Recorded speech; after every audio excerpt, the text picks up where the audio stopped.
కళ్యాణదుర్గం పట్టణం నియోజకవర్గాన్ని ప్రత్యేక ప్లాన్ తో డెవలప్ చేస్తామన్నారు టీడీపీ ఎమ్మెల్యే అభ్యర్థి సురేంద్రబాబు. శ్రీరామనవమి సందర్భంగా కళ్యాణదుర్గం పట్టణంలోని రామాలయంలో ప్రత్యేక పూజ నిర్వహించారు సురేంద్రబాబు. అనంతరం 6వ వార్డులో ఎన్నికల ప్రచారాన్ని ప్రారంభించారు. కళ్యాణదుర్గం నియోజకవర్గాన్ని అభివృద్ధి చేయాలి అనే లక్ష్యంతోనే వచ్చినట్టు తెలిపారు. ప్రజలతో పాటు ఉంటారని హామీ ఇచ్చారు. భవిష్యత్తులో నియోజకవర్గ అభివృద్ధికి పాటుపడతాను అంటున్న సురేంద్రబాబుతో మా ప్రతినిధి ప్రవీణ్ ఫేస్ టు ఫేస్. కళ్యాణదుర్గంలో టీడీపీ ప్రచారం జోరుగా జరుగుతుంది. ఆ పార్టీ అభ్యర్థి అమిలినేని సురేంద్రబాబు పట్టణంలో ప్రచారాన్ని ప్రారంభించారు. శ్రీరామనవమి సందర్భంగా ఇవాళ మన కళ్యాణదుర్గం పట్టణంలో టీడీపీ ప్రచారం జోరుగా జరుగుతుంది. ప్రస్తుతం అభ్యర్థి సురేంద్రబాబు మందున్నారు. చెప్పండి, ఎట్లా ఉంది ప్రచారం? ముఖ్యంగా నియోజకవర్గం ఇప్పటికే తిరిగినట్లున్నారు, ఎట్లా రెస్పాన్స్ వస్తుంది? నియోజకవర్గం మొత్తం చాలా ప్రజలు ఎప్పుడు మే 13వ తారీఖు వస్తారని ఎదురు చూస్తున్నారు. ఆ రోజు సైకిల్ గుర్తుపై ఓటు వేయడానికి సిద్ధంగా ఉన్నారు. ఎమ్మెల్యే అభ్యర్థిగా నాకు, ఎంపీ అభ్యర్థిగా అంబికా లక్ష్మణ్ గారికి ఇద్దరు కూడా ఓటు వేయడానికి సిద్ధంగా ఉన్నారు. కాబట్టి అత్యధిక మెజార్టీ ఇద్దరిని గెలిపిస్తారని ప్రజలు కూడా విశ్వాసంగా ఉన్నారు. నాకు కూడా విశ్వాసం ఉంది. ఖచ్చితంగా ఈరోజు ఈ ప్రజల మధ్యలో రావడం, ఈరోజు మొదటి రోజు కావడం ఇంత జనసందోహం ఉంది. కానీ నేనైతే రేపటి నుండి కూడా ఏ వార్డుకు సంబంధించిన వార్డు వాళ్ళతో మాత్రమే నేను ప్రచారంలో పాల్గొనాలని అనుకుంటున్నా.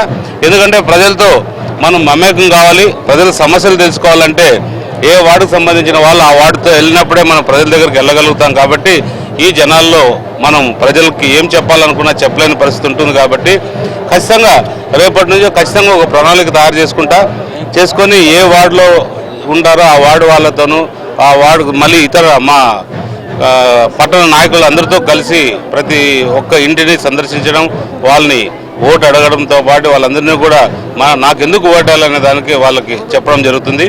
ఖచ్చితంగా వాళ్ళందరినీ మెప్పు పొంది రాబోయే ఎన్నికలు అత్యధిక మెజార్టీ గెలుపొందాలని. ఇప్పటికే నియోజకవర్గంలో ఒక మేజర్ సమస్యలు ఐడెంటిఫై చేశారు. ఏం చేస్తా చెప్తున్నారు? పట్టణానికి ఏమైనా ప్రణాళిక ఉందా? కళ్యాణదుర్గంలో ఏంటి? భారీ ప్రణాళిక ఉంది పట్టణానికి.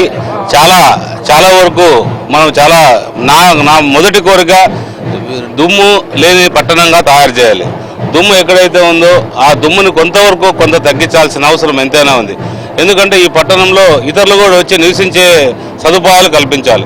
ఎవరైనా వేరే ప్రాంతం నుంచి వస్తే ఇక్కడ హోటల్ లేక నైట్ హాల్ట్ అనంతపురం లేదా ఇంకో చోట ఉండే ఏర్పాట్లు ఉన్నాయి.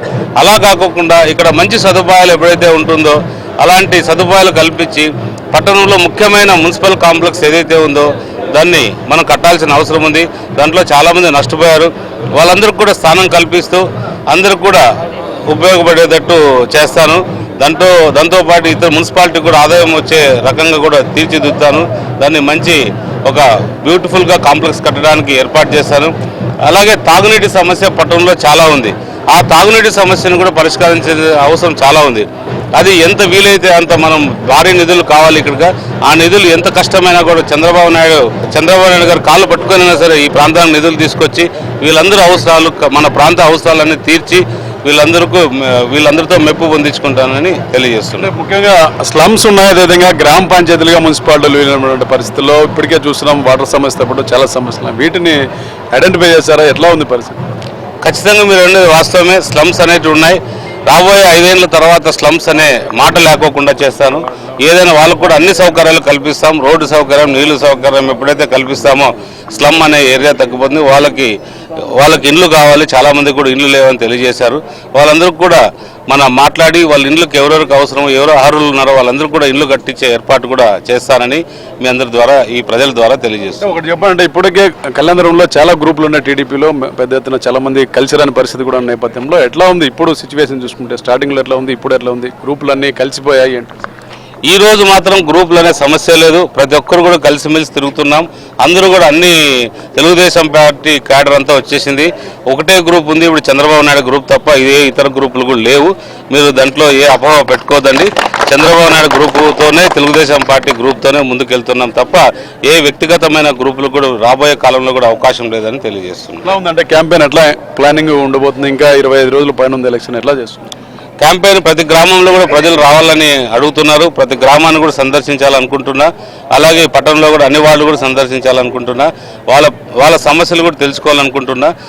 అందులో భాగంగానే నేను చెప్పాను కదా, రేపటి నుండి కూడా ఏదైతే వార్డుకు సంబంధించిన వాళ్ళతో మాత్రమే క్యాన్వాస్ చేయాలనుకుంటున్నా. వాళ్ళ సమస్యల్లోకి వెళ్ళాలి. వాళ్ళు నిజంగా వాళ్ళు ఏం బాధలో ఉండాలో చెప్పే స్థాయిలో వాళ్ళు ఉండాలి. వినే స్థాయిలో నేను కూడా ఉండాలి. ఇలా వెళ్తే మనం వినలేము, వాళ్ళు చెప్పలేరు. కాబట్టి ఈరోజు మనం క్యాన్వాస్కి వెళ్తున్నామంటే వాళ్ళ సమస్యలు తెలుసుకోవడానికి వెళ్ళాలి తప్ప ఆర్భాటాలకు హంగామాకు వెళ్లాల్సిన అవసరం లేదని ఈ సభకు తెలుసు. ఎందుకంటే మొత్తం మీద చూస్తున్నాం కళ్యాణదుర్గంలో ఇప్పటికే దాదాపు నియోజకవర్గ వ్యాప్తంగా కూడా పెద్ద ఎత్తున ప్రచారం కొనసాగుతుంది. ఎమ్మెల్యేస్ గతంలో ఏదైతే పెద్ద ఎత్తున రూరల్లో సమస్యలు ఐడెంటిఫై చేశారు, ముఖ్యంగా బీటీ ప్రాజెక్ట్ నిర్మాణంతో పాటు ఇతర పనులన్నీ కూడా చేస్తానని చెప్పిన హామీ ఇస్తుండటంలో పట్టణంలో సమస్యలు పరిష్కరించి పట్టణ అభివృద్ధి కూడా తన వంతు తోడ్పడతా వచ్చే ఎన్నికల్లో అత్యధికంగా సంఖ్యతో మెజారిటీతో గెలిపించానని చెప్పి సురేంద్రబాబు విజ్ఞప్తి చేస్తున్నారు. కెమెరా పర్సన్ ప్రతాప్తో ప్రవీణ్, కళ్యాణదుర్గం.